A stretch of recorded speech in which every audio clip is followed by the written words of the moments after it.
everyone. Thank you so much for joining us this evening. My name is Judy Markles. For those of you who don't know me, I'm the director here at the Oregon Jewish Museum and Center for Holocaust Education. Really pleased that everyone is joining us for this evening's program, Fake News in 1930s Germany and Today. It really seems to be a sign of the times that there are so many of you with us this evening. Our co-host tonight is the Leoben Institute in New York. I really want to extend our heartfelt appreciation to Dr. William Weitzer for bringing the opportunity to our attention. I will be introducing him shortly, so you'll learn a little bit about the Leoben Institute, and then he will be introducing the program.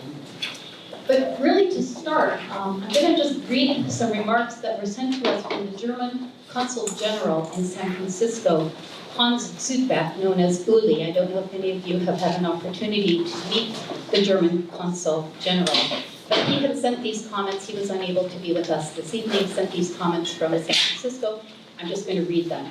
I wish I could be here, but I had already accepted for tonight the invitation to attend a dinner with the American Jewish Committee's Director of International Jewish Affairs, Rabbi Andrew Baker. He is in San Francisco to discuss the rise of anti-Semitism in America versus Europe. I'm pretty sure it won't take us too long before we, in our discussion in San Francisco, will touch on the issue of fake news. Fake news, and what to do about it, is a question as pertinent today as it was in 1930s in Germany. Many similarities come to mind when we think about it. But then, the differences are striking too. Today, we are in a much better position to confront and deconstruct such lies than people in the 1930s. In the 1930s, the German government, the main origin of ideologically motivated fake news, managed to control the influx and the distribution of alternative ideas, critical thinking, or simply competing worldviews more efficiently. That is impossible today. In today's world of almost limitless access to information, what we're challenged with, in my view, is much more a matter of education. It is a matter of instilling into the next generations the urge never to settle with non-fact-based news, never to ignore doubt just because it is easier to do so, less troubling or less time-consuming, and eventually to be ready to speak up and to take sides publicly and proudly. By the way, the recommendation never to describe lies as facts or facts as lies, that recommendation was one of the most applauded thoughts which our German Chancellor Angela Merkel shared with Harvard graduates in Boston a few days ago. My suggestion, make some time to listen to her speech. It is very personal and a very wise speech and worth your time. He goes on to say, I love the Oregon Jewish Museum and Center for Holocaust Education. I didn't pay him to write that. Which I visited first 3 months after I took up the job as Consul General in 2017. And that is not only because the fabulous team manages time and again to convene a lot of good people, but also because this is a place where necessary discourses are taken forward. But with my very best wishes for a controversial and lively discussion. And again, that was the German Consul General, Uli Südbeck, who sends his warm regards. And of course, I really do appreciate his comments, obviously about fake news and about the museum. And if you haven't had an opportunity, if this is your first time in the building, you haven't had an opportunity to see our core exhibitions about the Holocaust or about discrimination and resistance in Oregon, I really hope you do plan for a return visit. As well, we have numerous public programs such as this evening. I would urge you to check out our website. Uli's comments, of course, are also a perfect lead-in to this evening's event, and it is my sincere pleasure to introduce Dr. William Weitzer, who will be our moderator this evening. Since earning his doctorate in environmental psychology, Dr. Billy Weitzer has served as an administrator and a consultant in a variety of areas, including strategic planning, institutional research, and assessment.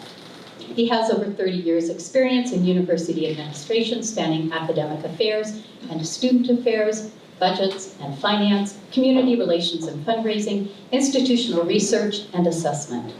Dr.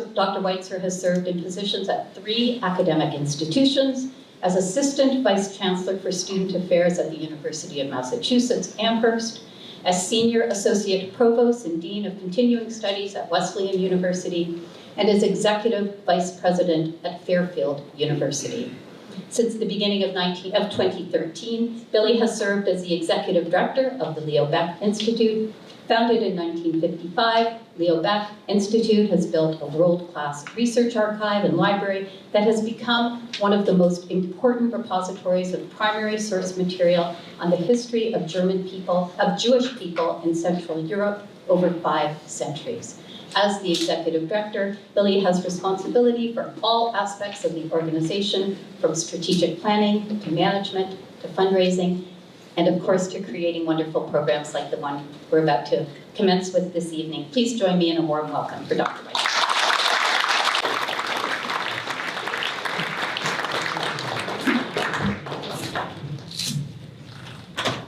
Thank you, Judy, for your introduction and for working with LBI to host tonight's event. It has been simply wonderful working with you and your colleagues here at the museum. As Judy mentioned, the Baeck Institute is devoted to the history of German-speaking Jews. I'm going to tell you a little bit about it. I'm also going to pass around a sheet if anybody wants more information or wants to be on our mailing list.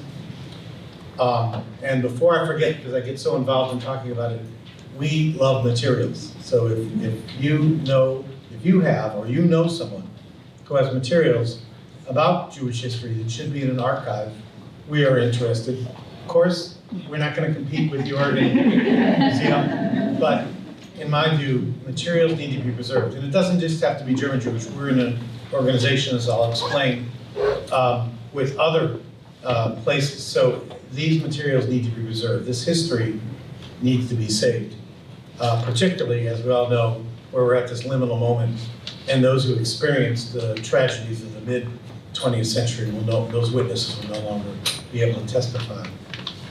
But actually a good segue to pointing out that in 1955, a bunch of prominent German Jewish leaders, including Martin Buber, Hannah Arendt, Gershom Scholem, and Rabbi Leoben got together and said, we need to preserve German Jewish history. They named the organization for Rabbi Leoben, and who was the last leader of Germany's Jewish community under the Nazi regime, and also went to Theresienstadt, but he did survive. They established 3 centers. We're in New York. There also is a center in London and a center in Jerusalem. As I mentioned, we in New York are a part of a larger consortium at the Center for Jewish History. Please come visit us if you're in New York. It includes the American Jewish Historical Society, the American Sephardi Federation, YIVO, which is for the study of Eastern European Jewry, and Yeshiva University Museum. Plus, of course, us, and again, as Judy said, we are the most significant repository of source material about German Jewish history, not just about the period 1933 to 45, not just about the period 45 to today, but about centuries of German Jewish contribution to Central Europe. We have 4 million documents, 10,000 archival collections, 2,000 memoirs, 25,000 photos, et cetera, et cetera. And all of them are digitized, which means also you can go online and see it. So what am I doing here today? The German government just ironically say they felt after the election of 2016 that communications between Germany and the United States might not be going as well as they had been going. And they established something called the Deutschlandjahr, which began last October and will end this November.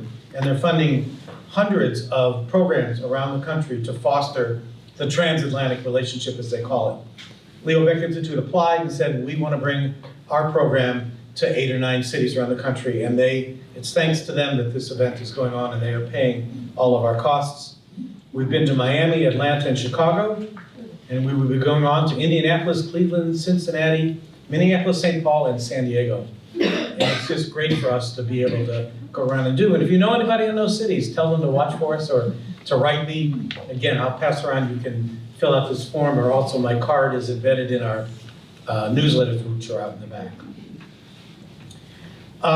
So again, our mission is important because the centuries-long story of German Jewish history is important both for its accomplishments and its tragedies. The history is also so much a part of German history and world history. But perhaps even more critical are the lessons that can be learned from this history, which is the emphasis of our program tonight. As good a teacher as history is, we can be poor students.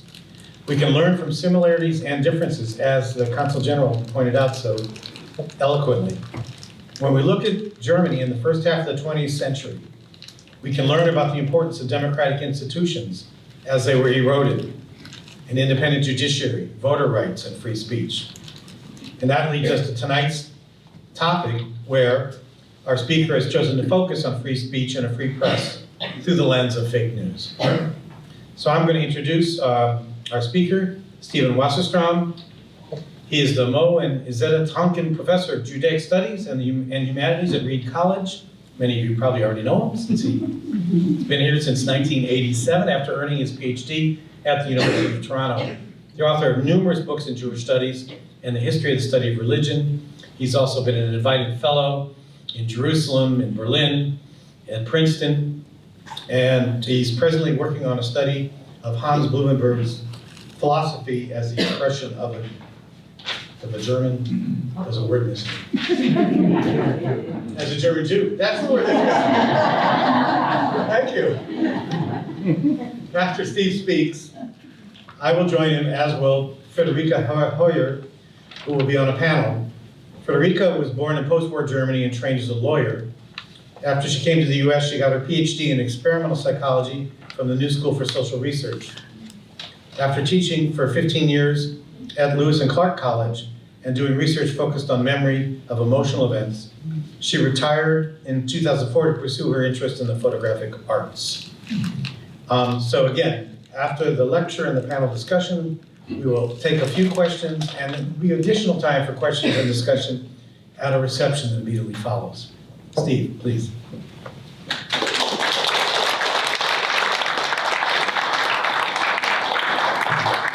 Thank you, Billy.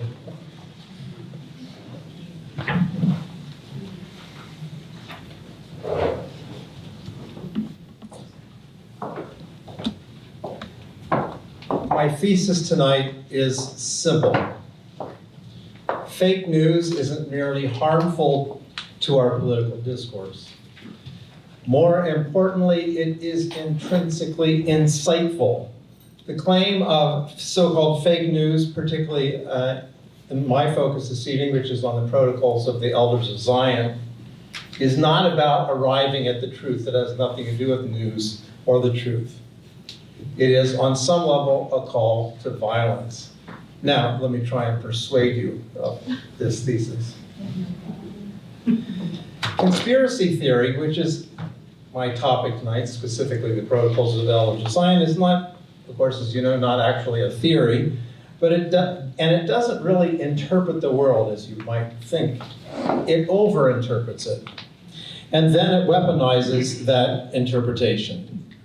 One is reminded of the medieval blood libel. The blood libel, of course, as I think most of you know, was an accusation that the Jewish community in medieval Europe was using the blood of a young Christian boy, usually around Easter time, and baking it into matzah. And this accusation, as crazy as it sounds, led to many terrible, violent acts against Jews. The libel was used to persecute Jews on the basis of an absurd and extreme story, a story tenacious enough to survive decades and destructive enough to stimulate expulsions, riots, and pogroms. Conspiracy theory was evolved to justify such violence. The Protocols of the Elders of Zion, my topic tonight, projects a danger so great that it must be met with violence. According to its Italian editor, and it's in all languages essentially, the protocols contain the plan for an occult war on the part of the Jews against everybody else, whose objective is the utter destruction of the non-Jewish peoples. So we're not talking about, and I won't be talking about harmless rumors or mere misconceptions or political spin. We're talking about something more like a viral contagion.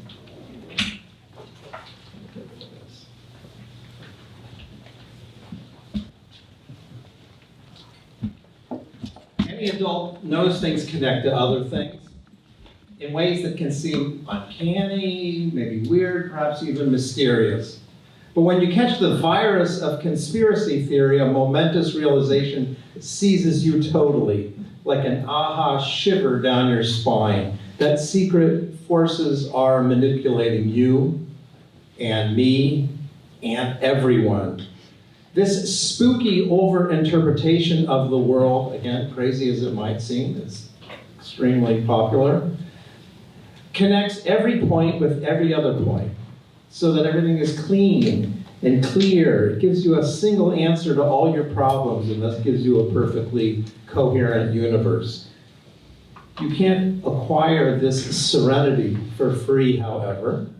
You must earn it by assaulting and ultimately, in the long run, annihilating the world enemy. So, most importantly then, conspiracy theory provides, in the title of one of the best books about it, a warrant for genocide. The full-blown, robust version of the everything connects fake news is, as I said, conspiracy theory. I'm going to take this one example now and unpack it for you. The protocols are, I think, arguably, probably safe to say, the mother of all fake news. One that is alive today in Europe and as it was in the 1930s and indeed around the world today. One recent article calls it the fake news at the heart of the far right's Jewish conspiracy. Ever since Adolf Hitler cited the protocols approvingly in Mein Kampf, and Henry Ford, the car maker, publicized them here in this country, the protocols has led the world of fake news. It's not just that Hitler cited it, it's just the answer to anybody's problem. It has a global appeal for fixing your troubles. It explains to everyone, and it explains everything. When I emphasize this, the totality, one important reason why it's so powerful. You might almost think of it as a kind of reverse image of the Gospels. And this is a quote now from one prominent hater from the mid-20th century. For an Aryan, nothing is more invigorating than to read the protocols of the elders of Zion. It does more for our salvation than any number of prayers. Since it is an article of faith, argument against it is futile. Having invulnerable answers empowers the powerless. It is irrefutable. That's a lot of power. Trying to refute a conspiracy theory is like trying to refute climate change denial or Holocaust denial. The protocols is the ultimate fake news, the conspiracy theory with the biggest impact around the world. And so acquiring this power is a matter of some serious moment to us. It also has the biggest message. It delivers the news about the whole of society. It is a revelation about who is really lying to you, who is really pulling all the strings, all the strings. The protocol is a stirring manifesto, a brief but definitive narrative, a story about everything. It is a fantasy that Jews control the whole world. The protocols, by the way, should your mind be going in this direction, is not just for idiots. Martin Heidegger, one of the greatest philosophers of all time, clearly was sympathetic to views related to the protocols, and so there's been a lot of recent work done on that, but I might return to that point. Because it offered a total explanation, it also provided a kind of total consolation. In this sense, again, it's not, in a way, not far from religion. It does more for our salvation than any number of prayers. Now, one uncomfortable implication, which we might discuss in the question and answer, is that conspiracy theory is, in this sense, very close to religion. I might just add that it is used today by clergy in Eastern Orthodoxy, Roman Catholicism, Sunni and Shiite Islam. They all agree, those who use it and promote it, on the protocol's apocalyptic attack against them by the world Jewish conspiracy. The protocols of the elders of Zion is humbug, but it poses in these sacramental tones as a kind of sacred narrative about universal meaning that puts Jews at the center of the human universe, and in a sense, it attributes a lot of power to them, well, total power to them. Where did such a thing come from? Well, the text as we know it has a crazy complex origins story. It's partly from Romania, partly from France, mostly from Russia, at least in its final version. That final version was the one Hitler read around World War I. By the 1920s, it had spread into the major languages of Europe, and by the 1930s, it was so widely distributed that it was prosecuted as a forgery in a famous trial in Bern, Switzerland, a sensation covered by the world's journalists, in which they proved that it was a forgery, but as we're going to see, that only helped it. The core story of the protocols is quite simple, and there are different versions of it, but I'm going to concentrate on this one. Every 100 years, for 3 days, the elders of Zion, leaders of the 12 tribes, meet secretly at midnight in a Jewish cemetery in Prague. The protocols are the minutes of one of their meetings. The chief rabbi's speech begins this way. For 18 centuries, Israel has been at war with that power which was first promised to Abraham, but which was taken from him by the cross. Trampled underfoot, humiliated by its enemies, living ceaselessly under the threat of death, of persecution, of rape, and of every kind of violation, the people of Israel has not succumbed. Remember, this is the fictitious chief rabbi speaking. And it's dispersed over the whole earth. That is because it is to inherit the whole earth. The day when we shall have made ourselves the sole possessors of all the gold in the world, the real power will be in our hands, and then the promises that were made to Abraham will be fulfilled. Again, there's the religious note there. 1800 centuries belonged to our enemies. The present century and future centuries must belong to us, the people of Israel, and they surely will belong to us.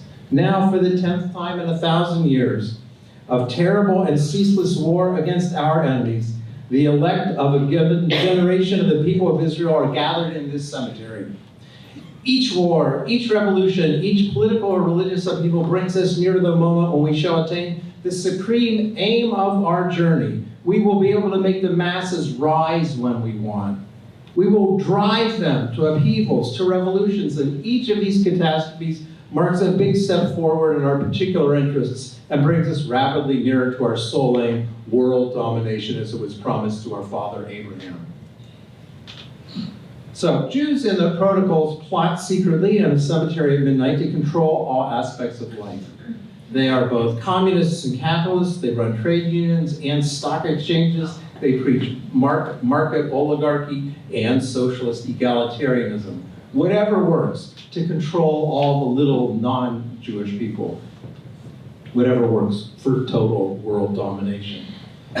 This absurd fantasy had such power, and again, wrapping your head around the craziness of the scenario and the significance of its social impact is something that's a real challenge for us, and something I think we'll probably try and pursue tonight. Had such power in the 30s that the Nazis reproduced it in vast quantities, taught it almost as a kind of scripture. The fascist leaders throughout Europe, especially in France, after the Dreyfus affair, found it convenient for their own incipient war against the Jews. In America, the tycoon Henry Ford published it and distributed it widely, nationwide. Today it exists and continues to be reproduced in millions of copies in all the major languages of the world. I have personally seen it sold in shops in Mexico City, in Istanbul, and in Rome, among others. It is almost impossible, in fact, to overstate the global impact of the protocols, the ultimate fake news, as it has been between the 1930s and today. As absurd to our ears as it sounds, this cartoonish Gothic scene is as real as a heart attack. Nightmarish drama, in fact, is the key to its psychological power. And I think it's not unrelated in the sense to Gothic narratives. The absurd and ridiculous fakeness of the meeting in Prague, its Gothic unreality, is precisely the source of a power to move the real world. This fake news of all fake news, the protocols, continues to spread throughout the world, throughout the Muslim world, among white supremacists, in Russia and in Eastern Europe, throughout Latin America. The Protocols is a world-class horror story for 100 years, a story so shocking. It helped justify genocide, of course, preached by political and cultural leaders. It gave them a good reason to kill Jews. I stress again, it wasn't a theory in the abstract. So in that sense, conspiracy theory sounds a little misleading. Rather, it was designed as a program for pogrom, as an agenda to kill Jews, and from the very beginning, that was precisely its effect. Just how direct that effect is, I'll come to in a minute.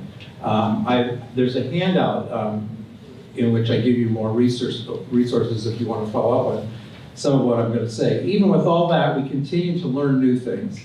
Some of this is on the handout. And I'll just mention three. As much as we know about the protocols, there are new things coming out still all the time. I'm just going to mention three very quickly. First, there are recently discovered documents in Moldova, and I recommend this book by Steve Zipperstein, called Pogrom, which is a new and very interesting book that came out about the original first pogrom. And interestingly enough, one of the findings in this rather remarkable book is that the person who instigated the first pogrom, a guy named Khrushchev, was also the guy who was responsible in part for writing the protocols. So the protocols and pogroms were as intimately connected as possible. The second, in recent literature, we have the recently published Black Notebooks of Martin Heidegger. The most important study of them, or at least the most widely read, I think, is a book called Heidegger and the Myth of the World Jewish Conspiracy. Think about that. The man still considered the most influential philosopher of the 20th century, believed in some form of the world Jewish conspiracy.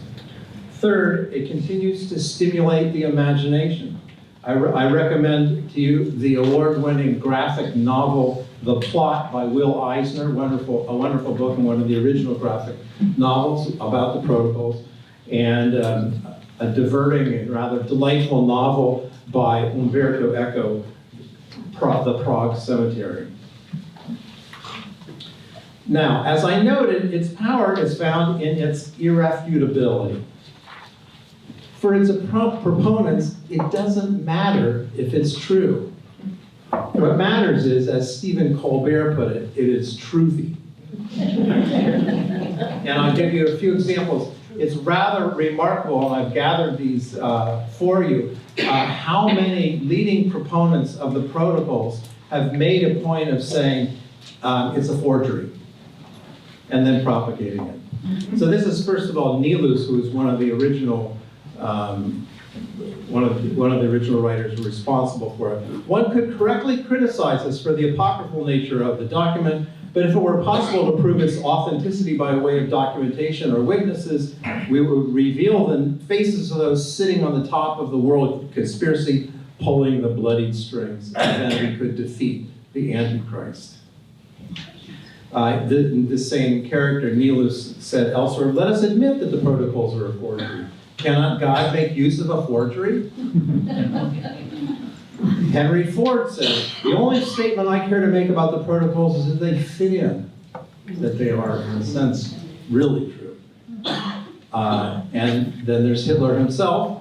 How far the entire existence of this people is based on a continuous lie is shown in its incomparable manner and certainty in the protocols of the wise men of Zion, infinitely hated by the Jews. They are supposed to be a forgery, the best proof that they are genuine after all. And that's the core logic which has always fascinated me. What many Jews may do unconsciously is here exposed consciously, but this is what matters. It makes no difference from the head of which Jew these disclosures come. And Hitler has said elsewhere to have said, "What many Jews do unconsciously here is consciously made clear, and that is what counts." Their inner truth was what made them so convincing. This is Goebbels. "I believe that the protocols of the elders of Zion is a forgery. That is not because the worldview of Jewish aspirations expressing them as too utopian or fantastic. One sees today how one point after the other of the protocols is being realized. But I believe in the inner, not the factual truth of the protocols. You notice they all say roughly the same thing. Eichmann had always believed, I'm quoting from a recent biography of him, had always believed the ritual murder horror stories about Jews were propaganda and had recognized the protocols as a forgery from the beginning. This is from a famous Italian translation. The decisive point which puts the question of authenticity into perspective, the fact is that no truly and seriously secretive organization, whatever its nature, leaves behind written documents. This means that the problem of their authenticity is secondary to the far more serious and essential problem of their veracity. This is Ezra Pound. Ezra Pound did fascist propaganda and anti-Semitic propaganda, and this is from a radio broadcast from 1943. If or when one mentions the protocols alleged to be by the elders of Zion, one is frequently met with the reply, "Oh, but they are a forgery." Pound goes on, "Certainly they are a forgery, and that is the one proof we have of their authenticity." I could go on. Now, this logic, I want to emphasize, has not gone away, and it is not just segregated with a crackpot text like the Protocols of the Elders of Zion. I quote now from the White House Press Secretary Sarah Huckabee Sanders. White House Press Secretary Sarah Huckabee Sanders said Wednesday, this was November 29th, 2017, some anti-Muslim videos had been retweeted by President Trump. And she said in a press conference, it doesn't matter whether the anti-Muslim video is retweeted by President Trump are real or not, because the threat is real. The threat is real. What the president is talking about, the need for national security and military spending, those are very real things. There's nothing fake about that. So it's the identical kind of defense. And this one is not quite on point, but it's just too good to pass up. This is presidential lawyer Rudolph Giuliani on Meet the Press. Some of you may have seen this, Giuliani. And when you tell me that, you know, he should testify because he's going to tell the truth and he shouldn't worry, well, that's so silly because it's someone's version of the truth, not the truth. Chuck Todd. Truth is truth. I don't mean to go like Giuliani. No, it isn't truth. Truth isn't truth. The President of the United States says, Todd, truth isn't truth. Mr. Mayor, do you realize that Giuliani, no. Todd, this is going to be a bad meme. Giuliani, don't do this to me. Todd, don't do this. Truth isn't truth to me. Like climate change denial or Holocaust denial, the protocols spread virally in an age of electronic amplification. It is the mother of all memes. Go to Google, go to YouTube, and you'll find tens of thousands of hits regarding the protocols of the Elders of Zion. Unfortunately, what this means is that there's very real little hope that we can, quote, refute, much less, and as I said, you can't refute it anyway, much less defeat the protocols. Let me just very quickly come back to the Pacific Northwest for a moment. Since we've had a particular problem with the protocols, conspiracy theory, and white supremacy is more generally here. Some of you may have heard of ZOG. I won't ask you to raise your hands. ZOG is the Zionist Occupation Government, and was at one time a popular designation to refer to, in a sense, to the Jews. This mythic personification of what used to be called the New World Order was coined by some anonymous American anti-Semite, probably in the Pacific Northwest, in the mid-1980s. It provided a brilliant rhyme on the apocalyptic Gog and Magog, while simultaneously sounding to the American ear like some dumb but nevertheless intimidating kind of lumbering beast. While the origins of the image are obscure, we have a clear enough picture of its emergence from the conspiracy culture of the American violent far right in the 1980s and particularly the 90s. What we had in the Pacific Northwest with all this talk of Zog and the protocols, this was particularly acute in North America, as you probably know. Consider this 1993 tract in which a violent bigot embraces, again, it wasn't all about idiocy, embraces the psychologist Carl Jung. The Aryan, he writes, this hater writes, the Aryan doctor Carl Jung studied psychiatry under the Jewish pervert Sigmund Freud, but in his relentless quest for the truth, Jung soon abandoned the shackles of his corrupt teacher and went on to learn things about the human mind that did much to pave the way for Adolf Hitler's crusade for righteousness in Europe. Jung taught that the archetypes of the Aryans were based upon a common theme, that we Aryans are descended from a race of gods who fought the dragon in the sky and followed him to earth to finish him off.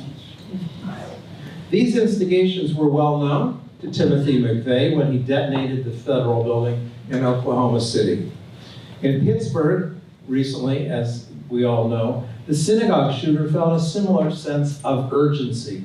He posted on Facebook, "I can't sit by and watch my people get slaughtered. Screw your optics, I'm going in."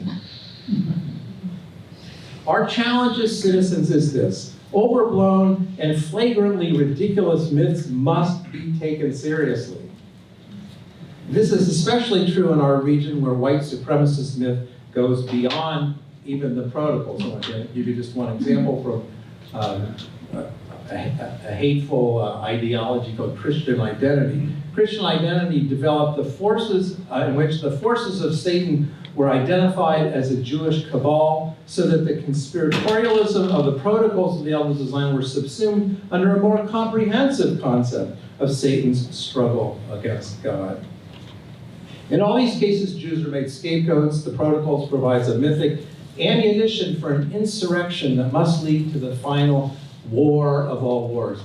This apocalyptic theme, right from the start, is always run throughout and it's one of the reasons why the incitement is so disturbing and unnerving, because it's inciting not just local violence. Everywhere and nowhere, communist and capitalist, the Jew is the great threat to Western civilization, or Islam, fill in the blank, or Japan, because it's reproduced in all these places. Once you know this, you know what you have to do. The attackers on synagogues in recent months have expressed this urgency that Jews must be stopped. A Jewish American athlete was once asked what he thought of Hitler when he competed in the 1936 Berlin Olympics. He answered, "We've been watching Charlie Chaplin's The Great Dictator. We thought Hitler was a joke, a buffoon." With its cartoonish exterior, the protocol's deniability succeeds, especially because it asserts a totality that you can't refute. This hyper-coherent alternative universe provides it with a kind of Teflon resistance, not the least because it repels unbelievers, even as it seizes believers. Because true believers in the protocols believe totally. They can routinely disclaim in theory the alternative universe that they demand in practice.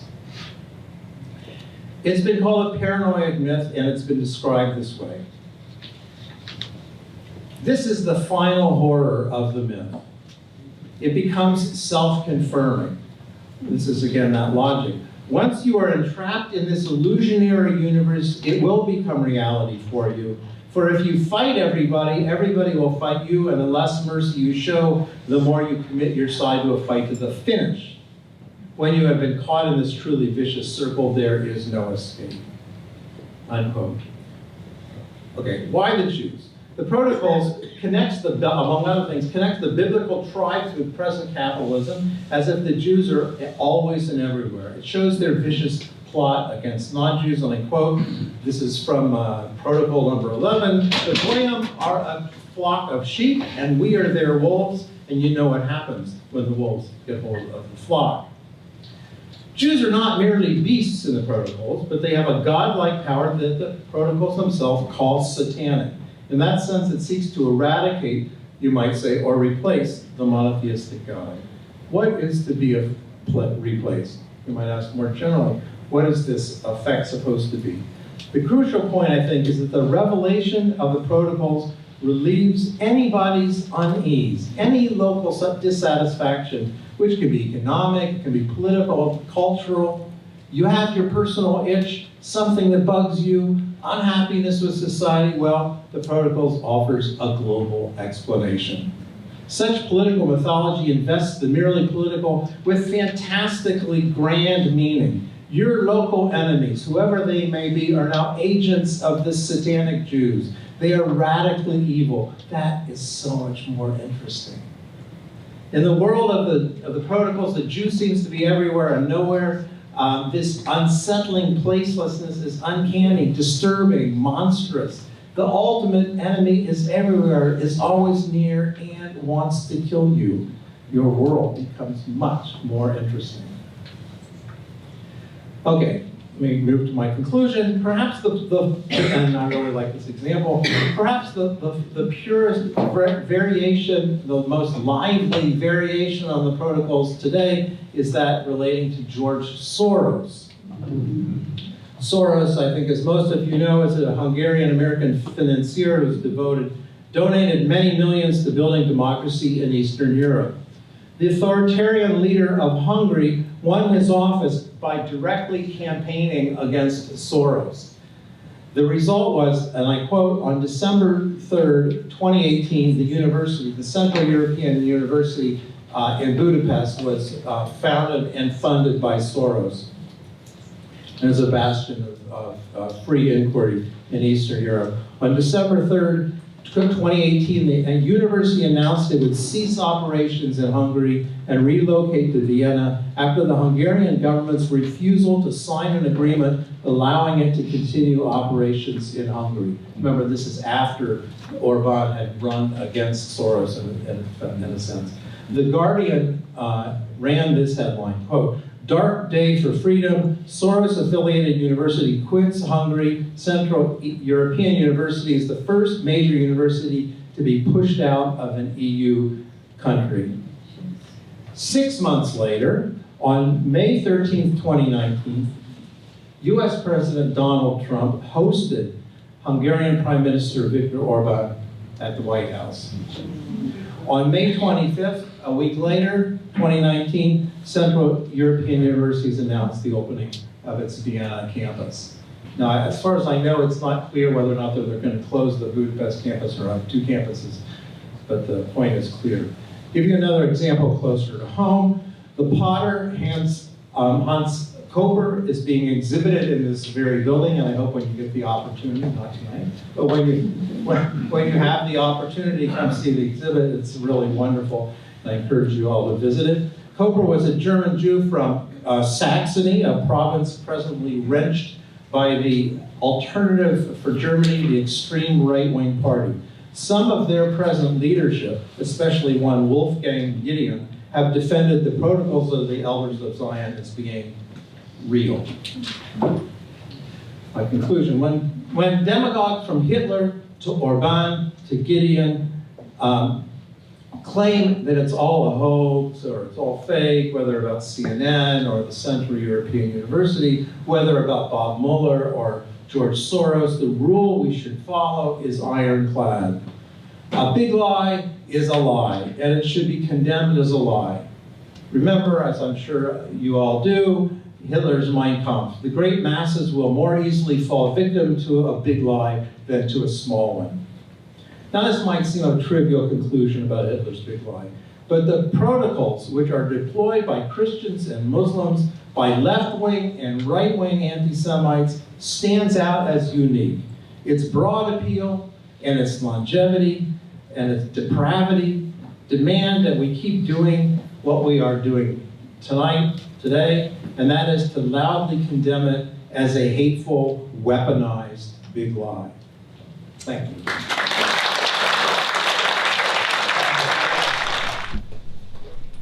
Thank you. So, thank you, Steve. That's given us a lot to talk about. A wonderful example of fake news, and I think we'll do a lot to expand on it and to think a bit about today's circumstances. So my first question for you is, you introduced the protocols as a viral contagion that empowers the empowers, but also that leads to violence and genocide. But then later on, you used examples where, I mean, that fake news isn't just for mass murder, that fake news has a lot of intermediate impacts, and I just want to make sure that we cover those and not just the big one. Yeah, well, I have to admit, I played to my strengths since I already done a lot of work on the protocols. I had something to say about them, so I concentrated on what I know is the most egregious and extreme. I did try to emphasize how extreme it was. So, yeah, there are many gradations of fake news that are not genocidal, to be sure. Right, and also the protocols can be used to foster those, and you did use an example, some later examples. But maybe also you raised the AfD, the alternative for Germany, which is the right-wing party in Germany that is polled between 10 and 15% over the last few years, and their use of the protocols. And Friderike, maybe you want to comment about current right-wing tendencies in Germany, but also with Germany, how others have fostered strength against it. First of all, I need to say I know Steve now for 34 years, and every time I hear him, I learn something new. It's pretty amazing. I think Germany has learned a lesson that in this country we are still struggling with, which is that sometimes you have to weigh one right that fosters democracy against another right. And I'm thinking, of course, of the First Amendment right to free speech, which in this country is basically unassailable, right? You can, as per Supreme Court decisions, spread lies, that's okay. You can incite hatred, that's okay, unless it leads to immediate and present dangers. And Germany and many other European nations now has decided to the point where they actually put that right into the Constitution, that there are limits to free speech when it goes against other rights that are very important to save a democracy. Germany, since 1945, has seen itself as a militant democracy, which means it is willing to fight, to not be undermined. And so we have a penal code that has 22 statutes that are all about what you cannot say, what you cannot do, because it might get people to be racist, it might create majorities that discriminate, it might undermine the social peace, which in turn would lead to riots that would be dangerous to democracy. So we have an article in the Grundgesetz, which is our constitution, which says, if you use the rights that we bestow you in order to undermine our democratic order, you have no right. And then the penal code makes that very clear. And in fact, I think in January last year, in 2018, the German government, the legislature, ratified a law that said anybody who has a social media platform that reaches more than 2 million people will essentially be punished with up to 50 million euros per crime if they do not take down the hateful content that has been posted by people. Now, before you raise your eyebrows, I understand this is a slippery slope. It can be very complicated to say, hey, this is bad, or this is insightful, or this is hatred, or this goes against minorities. You have to take it down. We really have to have a long conversation about what goods need to be preserved and what goods are endangered. Well, let's compare and contrast that a little bit with the United States, and also because if someone is going to edit something, we talked about this in advance when we spoke last week. There's two kinds of fake news we talked about. You talked about the protocols, which is a falseness that was spread throughout, and even if acknowledged as false, it was true, false, whatever. But there's also claiming something that we know is true is false. That's exactly right. And so that's what Germany is asking these people to do. Yet, that's the problem we face here with certain politicians saying, no, that's not true, when it is true. I don't know, do you want to comment or speak? Oh, I mean, that is actually a question of what propaganda does to you, right? I mean, propaganda in general, no matter from where it comes from, the government or from right-wing sources that are private on the net or whatnot, are all suggesting that you cannot really know what the truth is. And I think that was something that I found most interesting about what you said, Steve, this acknowledgement that I don't even care if it's true or if it's a fake. If it's a fake, it means it is true, right? I mean, it's like Alice in Wonderland, it was big and small. But the point that creates psychologically through the way we function cognitively when we try to figure out is this true or is this not true, is that at some point we feel so overwhelmed by the flood of something that we cannot discern as right or wrong, that we just give up, right? I mean, I can't tell if coffee is bad for your health or good for your health. This study told me 3 cups is good, that study said 7 is good. At some point, I'm going to give up.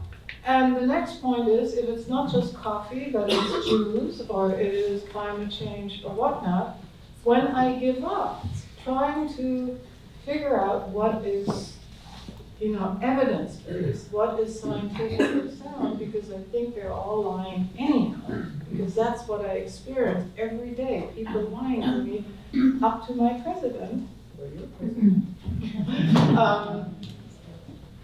You will essentially shut down. That's the way cognitive, sort of husbandry of our limited resources works. Just to follow up, and there is something bludgeoning and violent in the kind of discourse that repeats over and over again, not just lies, but lies that are extreme and outrageous and obvious lies. There's something bludgeoning about it, and I think we're all experiencing that now, where it doesn't really matter what the content is. Everybody knows that this thing that's being repeated over and over again is a lie. It's being called out as a lie, but it still has this corrosive effect. Right, well, most definitely, the more we hear it, the more we might believe it's true or not. But you brought up the subject, of Germany's law about social media. Technology really flipped the equation, right? I mean, it's about discerning truth. I mean, we can all go back to our favorite person, Walter Cronkite, somebody who was the discerner of truth for us when there were only 3 or 4 channels. Now there's an infinite number of channels, right? So, and I don't know whether you feel maybe even psychologically what the impact of having so many channels is. I mean, having so many channels, as I said before, creates that sense of being overwhelmed. I think another thing that is connected to the technology and the psychology following from it is that people consciously use, in Europe, in Germany, you have whole troll bands who are all sort of clicking on the same message, because then there's an algorithm that message, comes higher up in your view, and you read it more and whatnot. There is a movement in Europe that is a movement by private individuals that's called #I'mHere, which is individuals, 10,000s of them by now in Germany and in Sweden, go onto Facebook and do not argue with the extremists directly. They are not saying, get lost, or what you're saying is wrong, or you're not allowed to deny the Holocaust or whatever. But they're putting reasoned arguments into the discussion, which takes actually, considerable effort to figure out the arguments you want to make, so that more neutral readers will hear counter arguments rather than, just be blasted by what the trolls are putting high on the screen. Sorry, can you hear me now? So basically, there is this attempt of individuals to counteract it. But I think a different question, if you don't mind going on that, is the fact that how we usually think, what serves us right, usually no longer works in this technological environment. So for example, if I asked all of you, you see the headline, they found a statue of Elvis on Mars. What do? Statue Of Elvis Presley on Mars? I mean, you say, of course not, right? You don't even think. You just roll your eyes and you say, supermarket yellow sheet or something like that. If next to that headline, you see the headline, there's unrest in Sudan. What do? You say, that sounds likely. Didn't I hear something about Sudan? What was Sudan in the news or so? Again, you do not put in the effort to figure out, is this really true or not? And it might be just as untrue as Elvis on Mars, right? So when we talk about thinking as psychologists, we're talking about a process where you have to do analytic thinking when you really want to get to the truth. And for that, you need will and skill. And the will is basically, do you want to find out what the truth is? Now, some of you might like, or some right-wing people, or the AfD in Germany might like to think the protocols of Zion are correct. So, it's their worldview that allows them, justifies them to become violent. So why would they want to even figure out if they are true or not? So if you have something that confirms what you want to hear or what you like to hear, you will not put in the effort. You will not have the will to really go to in depth to figure out the truth. And by the way, a lot of people ask me, as someone who comes from Germany, how could people not realize that Hitler was doing what he and his henchmen were doing? And honestly, if you heard there were work camps in Auschwitz or Theresienstadt or wherever, it felt like something that you could, as someone who was German, who was in this line of thinkers and poets and philosophers and whatnot, you could basically say, okay, we aren't that bad of people. We do work camps, but maybe that's what we need to do right now. You could not face the truths that there were extermination camps because you could not confirm with your own belief in the goodness of the German, Enlightenment nation that this could happen. I'm actually hearing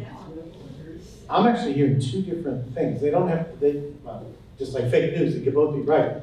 But on the one hand, you're saying the protocols are so absurd to get people that it doesn't matter if they're real or not, they're not. But in your examples, it's almost, because violence somewhere is a place that I believe violence can be, it's close enough to a reality that I've known, I will accept it more readily than Elvis on Mars. And are both true? I mean, will we perceive something as true on the one hand because it's close enough to something that sounds true? And why is it then that we also can buy into something as absurd as the protocols? Well, among other things, I think they're just different audiences. So some folks are going to be more susceptible to more extreme messages, and they can be tipped. They can tip over into violence. They can be triggered. For many others, something that's almost true or close to true, or it's truthy, that works better as propaganda for them. So I think there's a spectrum of audience. That's right. But I also think that, just like you don't want to hear things that you don't want to believe, you also have to have the skill, to analyze what evidence is solid and what evidence is not. And that brings me back to something Judy said in the beginning in those remarks from Udi. Education is something that if you systematically undermine it, which is the only way that people can be taught rationality and can be taught analytic thinking. If you systematically undermine the processes that help people to learn those tools, then of course you have a flock of sheep or whatever they were called in your protocols, right? That the wolves from the other side, unfortunately, now can pounce on. Right, so that was going to be, I mean, obviously, an education is critical, and, you're both, you were and you are at a liberal arts institution where clearly being thinking citizens is like the basis for why the liberal arts is continuing to fight for, but, only a fraction of the people in this country get that kind of education. So I don't know knowing about education, what one can do to make sure that at other levels, that education is, this kind of discernment is taught.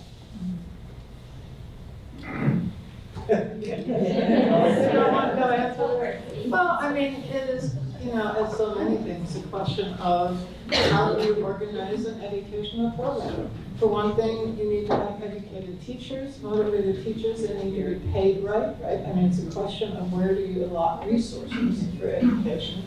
The museum here does an enormous job, I think, picking up the slack where schools don't have the resources, right? You get classes here, classrooms of kids who learn things that they would otherwise never encounter. So it's about deciding what matters. And the question is, it's not just a lack of funds that makes education bad, it is a lack of will, to have citizens that are fighting for democracy, who are willing to be militant democracies.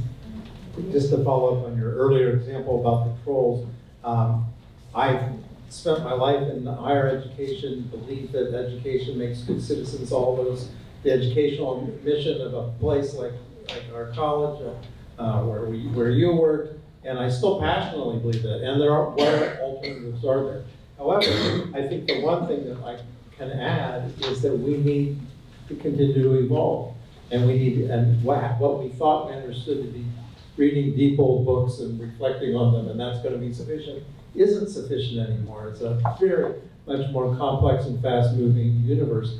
We've got to be smarter, and we've got to be more flexible in understanding what we do as educators.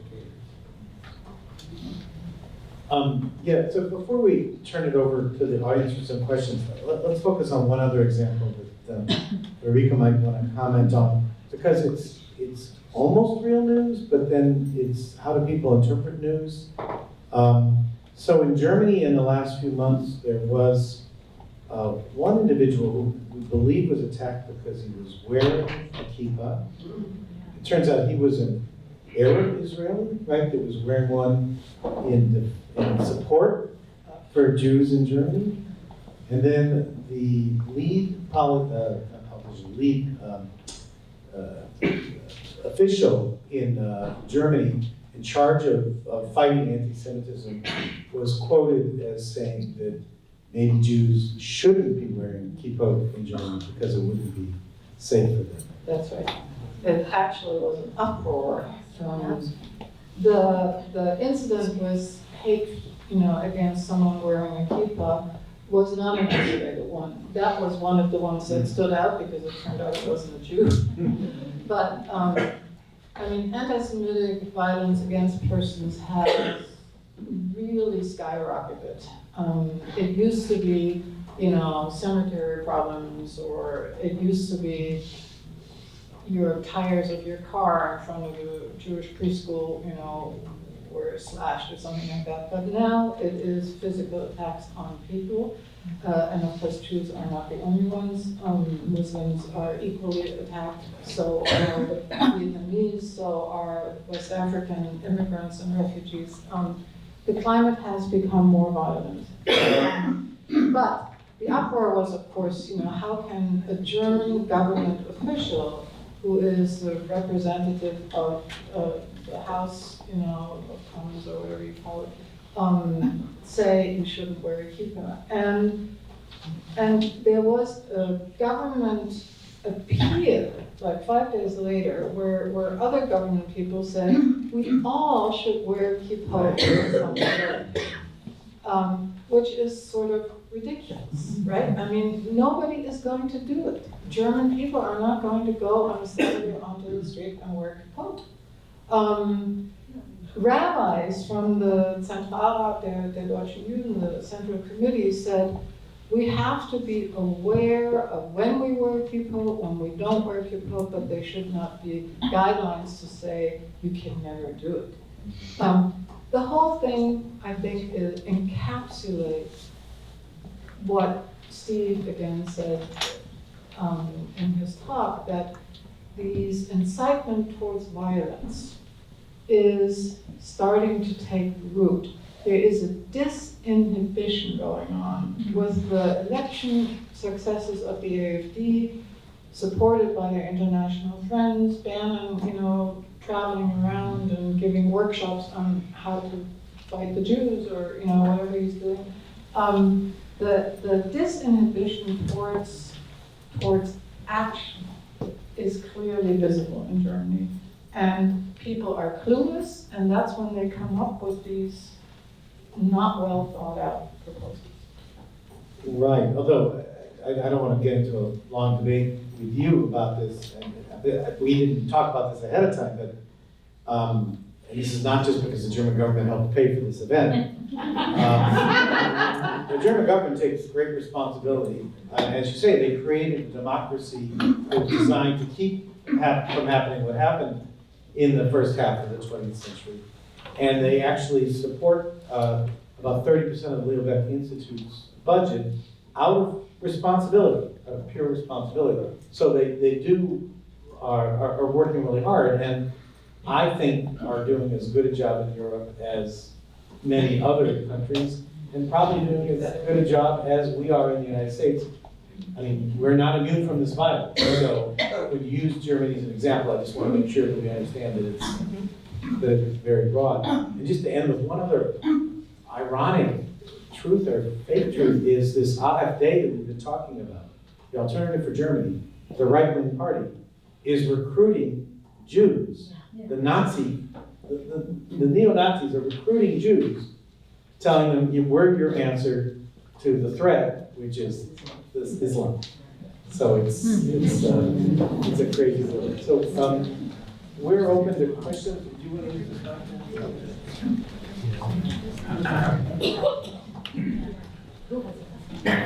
I'll go here and then I'll. Thank you. So I'm a little bit dubious about the resort to analytical thinking.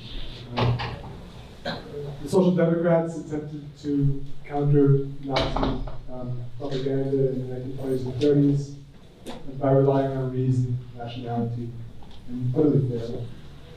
And it seems to me that the basis of the success of the Nazi movement in the 30s was at least in part rooted in a population that was emotionally prepared to accept the delusions that we've been describing.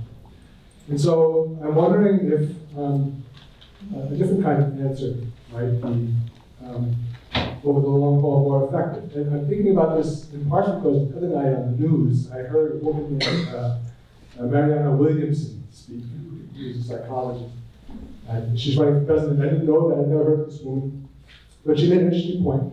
And she said that the Nazis and the fascists appeal to unreason. They appeal to emotion, they appeal to the heart, not to reason. Reason often goes right over the head. And so she argues that there has to be a response that is also aimed at the heart, but the message has to be the opposite. That it has to be one that appeals to people's emotions, but in a positive way. Love is what she argues. For what that means concretely, I don't know.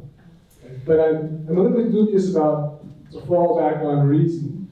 Many of the Einsatzgruppe chiefs were, in fact, among the best educated people in Germany.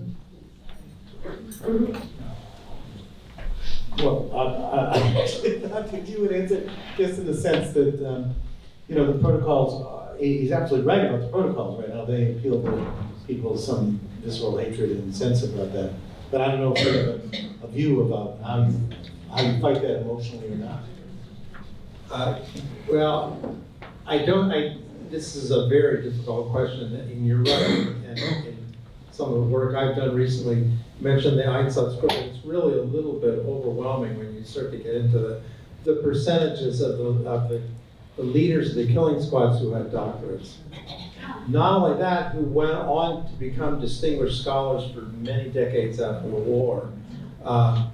People who were responsible for killing many tens of thousands of people themselves, or who were in the killing fields. So they were professionally rational in every respect, and yet they could be mass murderers. I'm not sure anybody quite knows what to do with that, whether that was exceptional, whether that was correlated only to that time. But I certainly, again, as somebody like you who's committed to a lifetime of rationality and believe in it, I also recognize its limitations. And it's one reason why I think, again, we have to be more flexible and keep thinking about what rationality is in new ways. Can I do a quick answer? Yeah. I mean, I, as a scientist, have to refuse that we give up on reason and give in to, pure emotion. Because then we are basically throwing in the towel and saying there is nothing other than somehow manipulating people, whether we do it emotionally or visually or via, amusement or whatnot, into buying into my belief rather than your belief. So I agree with you that if you have reason that is put from the top down, as a dry, read this pamphlet and you'll be a social democrat for the rest of your life, that's not going to work, of course not. But to say we have to appeal to the heart, it gets into a slippery slope of basically foregoing our responsibility to evidence and our responsibility to figuring out what is indeed true. So my question is about how we fight this, and specifically about the protocols of the elders of science. So is it a better strategy to ignore it and hope it goes away, or to publicize it? Should we have TV specials about this, perpetual craziness, or should we have magazine articles? How do we fight it? And then secondarily, how do we fight our own fake news? But I'm really curious what you think we should do about the protocols. Well, of course it belongs in a vast field of other kinds of hate literature. And I don't think, as I said, I don't think that we can approach it head on, just like we can't debate Holocaust deniers. We have to think of peripheral or other ways of handling it. And the one way that I can think of that makes a difference is organization.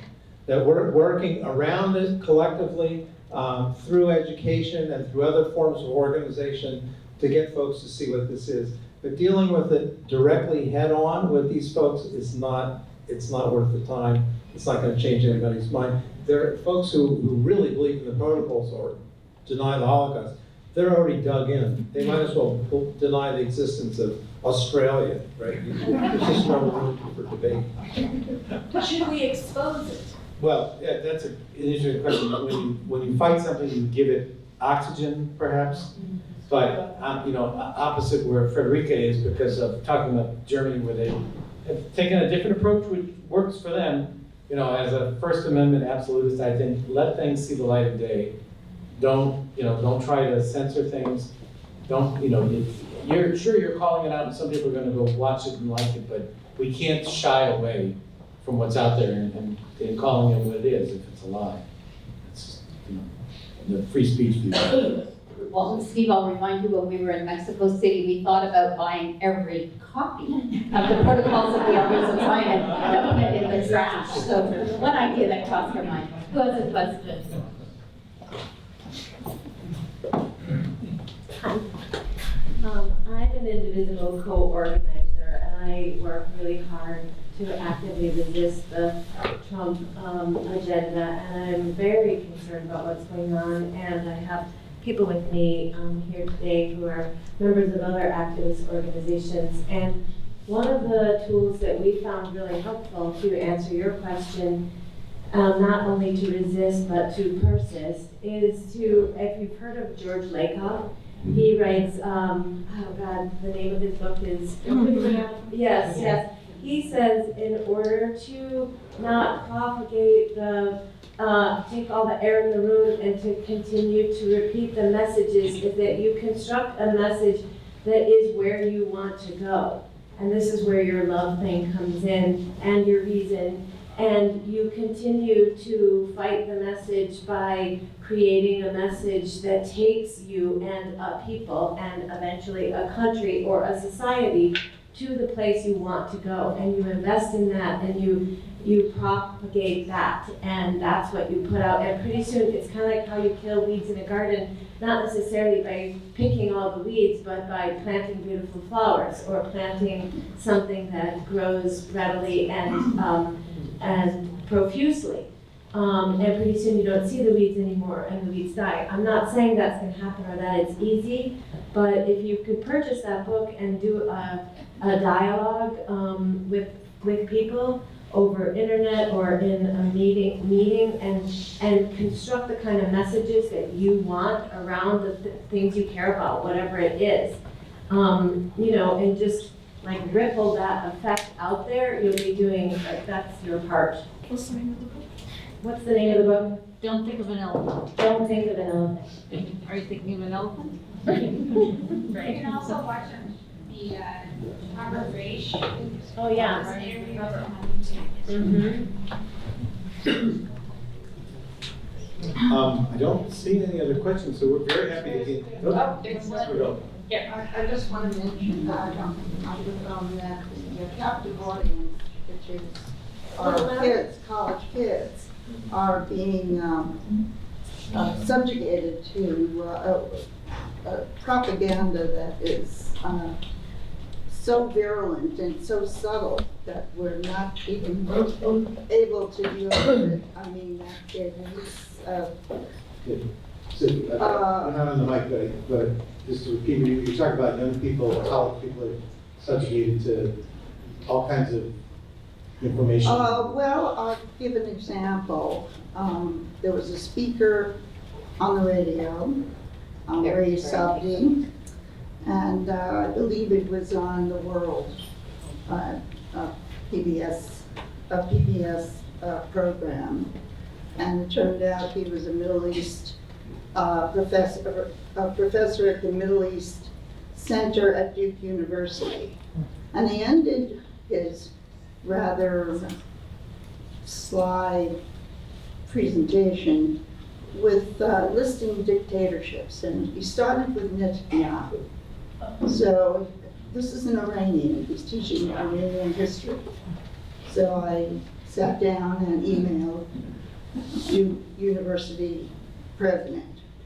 And the thing to do is, a similar thing happened at Williams College where a group denied an official recognition to students who wanted a pro-Israel. They could do it unofficially, they can have their unofficial organization, but they couldn't get official status, which meant funds, because there was a secret council which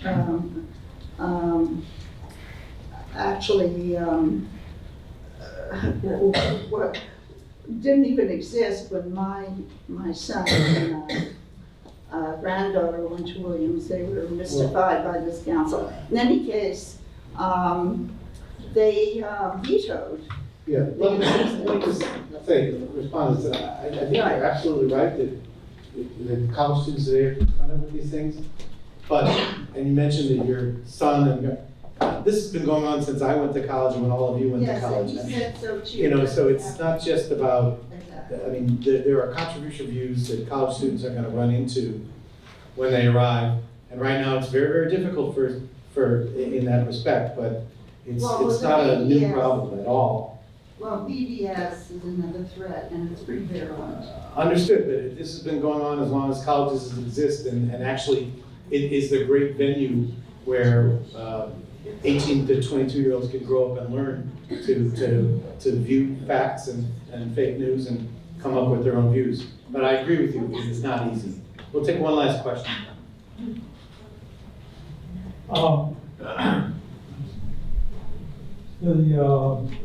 The example of the protocols of the elders of Zion is, as you folks have been saying, is that just one kind of belief that large groups of people can have that may be unfounded and causes a lot of damage. And we're encountering some of those things in our modern world.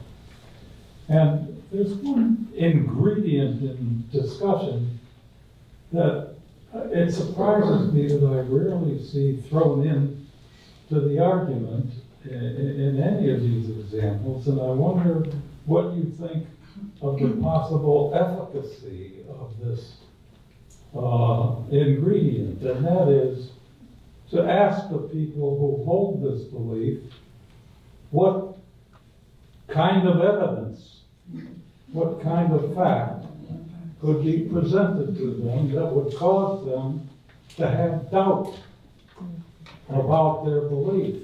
And the implication, which could be explicit, being that if there is no evidence that could cause them to doubt their belief, or they can't think of any, then we agree to put their belief in the category of blind faith.